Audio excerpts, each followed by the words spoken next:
Bom, vamos começar agora a falar a respeito da farmacoterapia no diabetes, tá? Então agora vai chegar uma parte assim que eu gosto muito, acho bem bacana, da gente falar a respeito dos fármacos, né? A terapêutica farmacológica no controle glicêmico nos indivíduos diabéticos.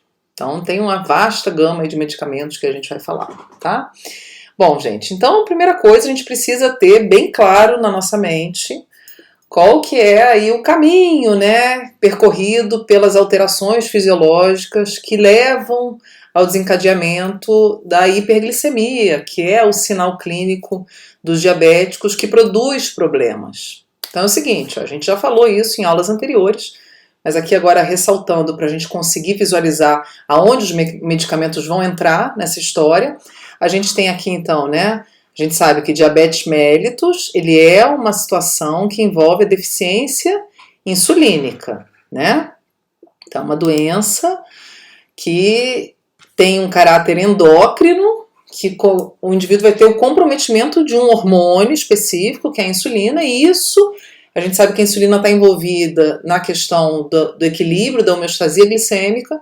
Então, se a gente tem essa insulina com problemas, a gente vai ter prejuízo na manutenção dos níveis glicêmicos, né, desse equilíbrio. Então é o seguinte, gente, então a gente sabe que essa deficiência insulínica, ela pode ser do tipo qualitativa, ou seja, a ação da insulina, ela está presente, mas o problema é que ela não está funcionando como deveria, quer dizer, ela não está produzindo o efeito que deveria, né? E a gente chama isso de resistência à insulina.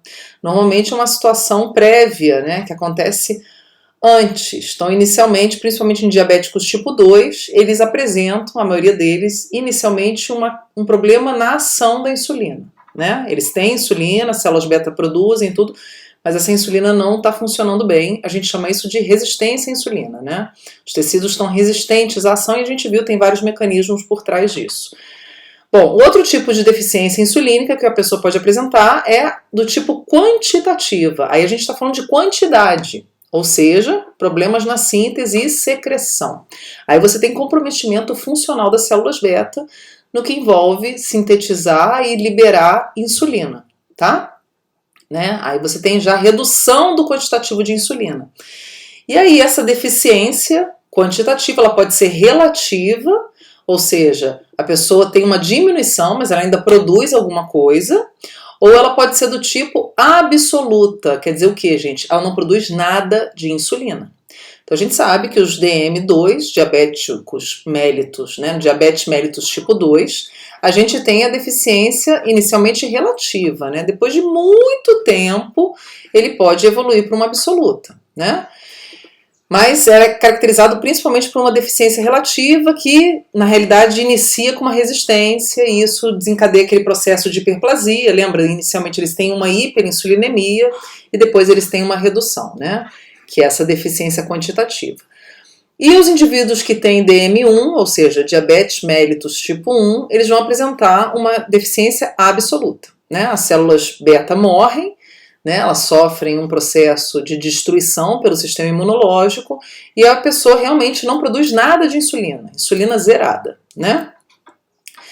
Então aqui, aquela história que a gente estava falando, a resistência à insulina, ela leva a uma deficiência relativa da insulina, né? Então, normalmente, DM2 segue esse trajeto. E aí a gente sabe, a relativa pode caminhar para uma absoluta. Então uma pode ir levando a outra, né? Que é o quadro mais grave quando você tem essa deficiência absoluta, né? O que vai ser mais drástico, assim.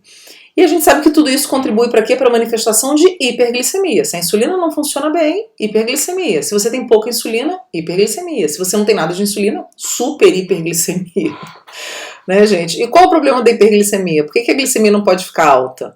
Porque ela vai produzir as complicações. A gente viu isso, né? Então tem vários mecanismos envolvidos, a gente vai ter aquelas complicações chamadas macrovasculares e microvasculares. A gente tem as complicações agudas, né? Que são mais graves, assim, que produzem uma mortalidade maior.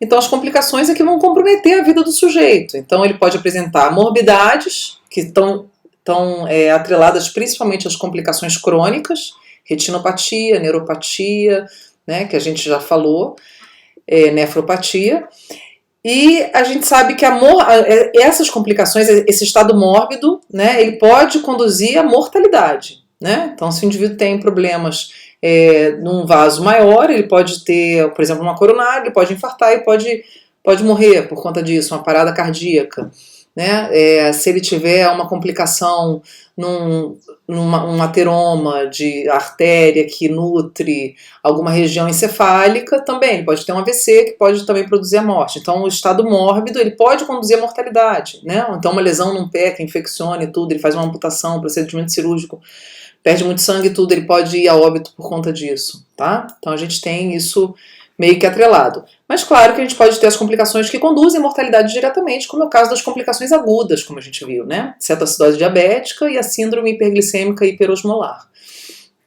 Podem conduzir à morte diretamente. E aí o que acontece, gente? Então a gente tendo isso muito claro na cabeça, né? Essa patogênese, né? Envolvida na manifestação da hiperglicemia, a gente consegue visualizar possíveis alvos que a gente poderia estar segurando, bloqueando, enfim, regulando, para impedir a manifestação do sinal hiperglicêmico, que é o problema.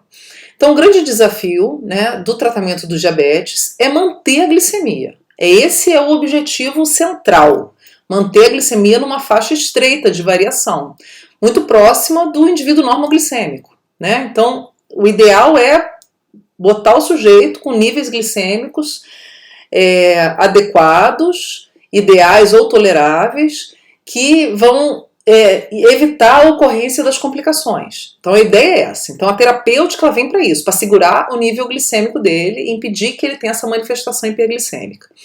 E aí então a gente tem aí um arsenal enorme de medicamentos que auxiliam nesse processo. E os medicamentos eles vão atuar, como são vários, eles atuam em alvos diversos. Então, os mecanismos de ação são bem variados, já que a doença, a gente viu, ela tem uma complexidade bem grande em termos de fisiopatologia, né? Então, é o seguinte, gente. Então, a gente sabe aqui que a resistência à insulina é um fator importante, é uma alteração que contribui com a hiperglicemia. Então, a gente vai ver que tem medicamentos que produzem a sensibilização dos tecidos à ação da insulina, que a gente chama de sensibilizadores. Então, a metformina é um medicamento dessa classe, é o mais vendido do mundo inteiro, né? A gente vai ver que tem as glitazonas também. Então, são medicamentos que atuam alterando a resistência, melhorando a sensibilidade dos tecidos à ação da insulina e assim impedindo que a glicose suba, porque daí vai aumentar a captação de glicose por músculo esquelético, tecido adiposo e fígado, tá? Além deles, a gente vai ter também quando o indivíduo então tem alteração relativa, né, da quantidade de insulina, quer dizer, ele está produzindo pouca insulina, a gente tem medicamentos que vão dar uma incentivada na célula beta e fazer com que ela libere mais insulina, que são os chamados secretagogos de insulina. Então, são substâncias que estimulam a célula beta a liberar mais insulina. Então, são utilizados quando o indivíduo ele já apresenta essa deficiência insulínica quantitativa relativa. Você não adianta utilizar um medicamento desse, por exemplo, para um indivíduo que tem deficiência absoluta. Ele não tem célula beta, células betas todas morreram, então não adianta nada, né? Ele não produz insulina, o organismo dele zerou, já era, as fábricas fecharam, acabou.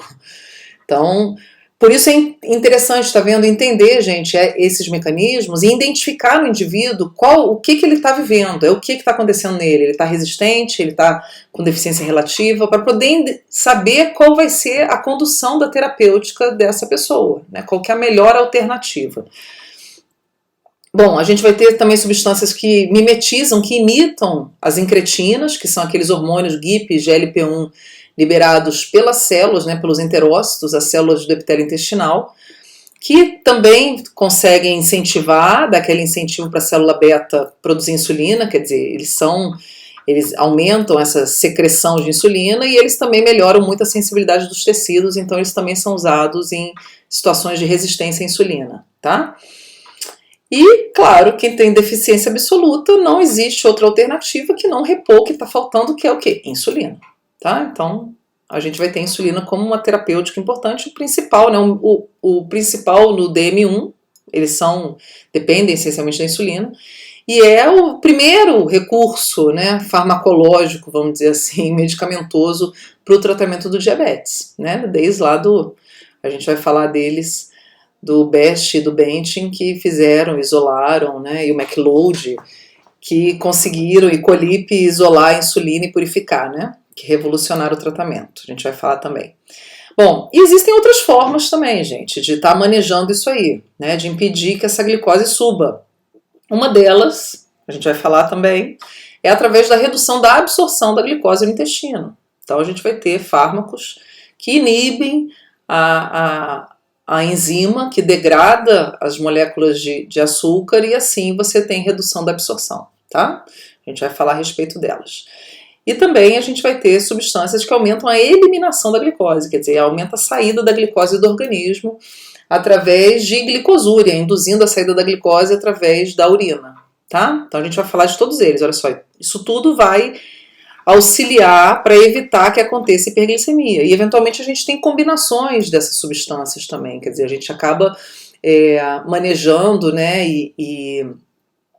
fazendo controle glicêmico, atingindo diversos alvos, tá? Modulando vários alvos. A gente vai falar disso.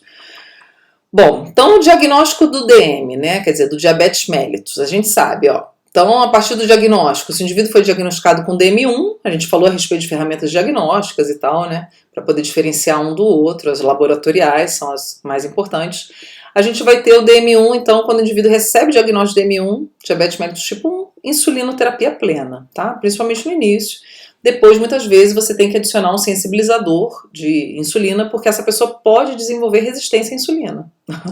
Olha só, com o tempo de uso da insulina, ela pode desenvolver essa resistência. A gente sabe que a resistência está muito atrelada à questão de altos níveis de insulina circulante, né? Que uma coisa vai levando a outra, né?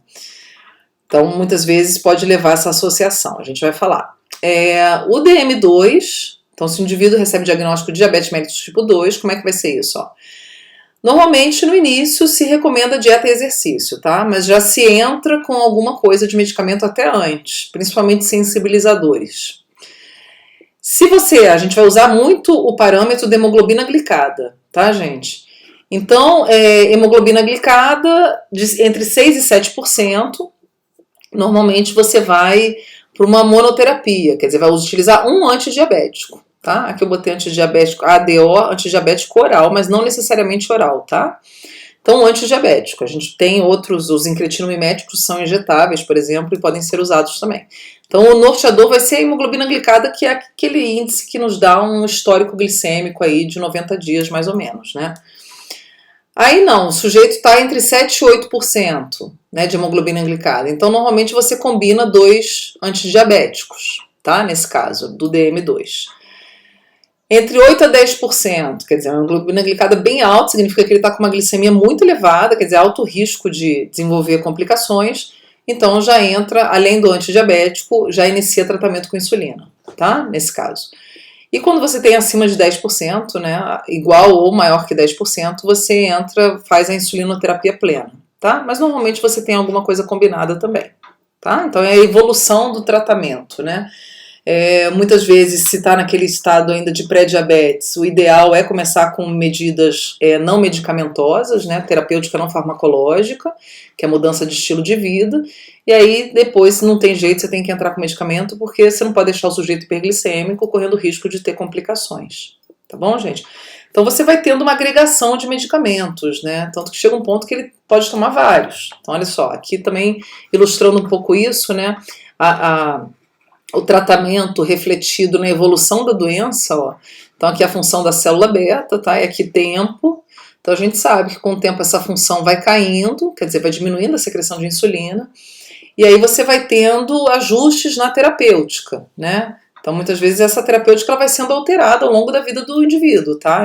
Normalmente acontece isso. Então, na etapa 1, você tem combinações ou monoterapia, normalmente monoterapia. Na maioria dos casos de DM2, você inicia com um sensibilizador, com a metformina, que é iniciado até antes de você ter o diagnóstico de DM2.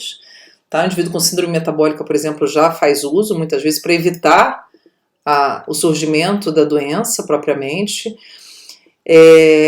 Né, tentar segurar essa glicose e reverter. O ideal é o exercício, né, gente? Eu sou uma defensora, vocês viram. O exercício físico ele diminui a secreção de insulina e isso melhora e aumenta a captação de glicose. Quer dizer, você vai melhorando a questão da sensibilidade do tecido à insulina.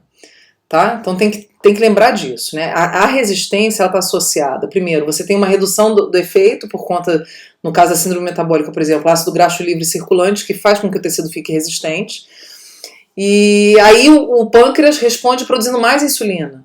Quanto mais insulina tem, mais resistente o tecido fica. Então, se você diminui os níveis de insulina, mais sensível esse tecido vai ficar. Por isso que normalmente os sensibilizadores são a metformina, a pioglitazona, são os medicamentos utilizados inicialmente. A gente vai falar deles todos. A etapa 2, você ainda tem mais ou menos os mesmos, ó, tá? Que são usados incretinomiméticos, né? Dapaglifosina, que aumenta a eliminação por via urinária, a gente vai falar deles. E aí, quando você vai tendo, à medida que vai reduzindo mais, quer dizer, não adianta entrar com secretagogos, né? Então tem que iniciar uma insulinazinha, né? Noturna, a gente vai ver. E aí depois, quando você já tem uma falência quase que total dessas células beta, tem que fazer uma insulinização plena. Então a insulina vai ser o tratamento principal e com alguma coisinha ali para ajudar em termos principalmente de sensibilidade de tecido e tal. Ok, gente, então aqui só um pitaquinho inicial da nossa conversa que a gente vai falar a respeito dos fármacos para o tratamento do diabetes. Belezinha? Então vamos começar com a insulina, né? Claro, que é a rainha dos tratamentos, a primeira. Então a gente se vê nos próximos vídeos, tá?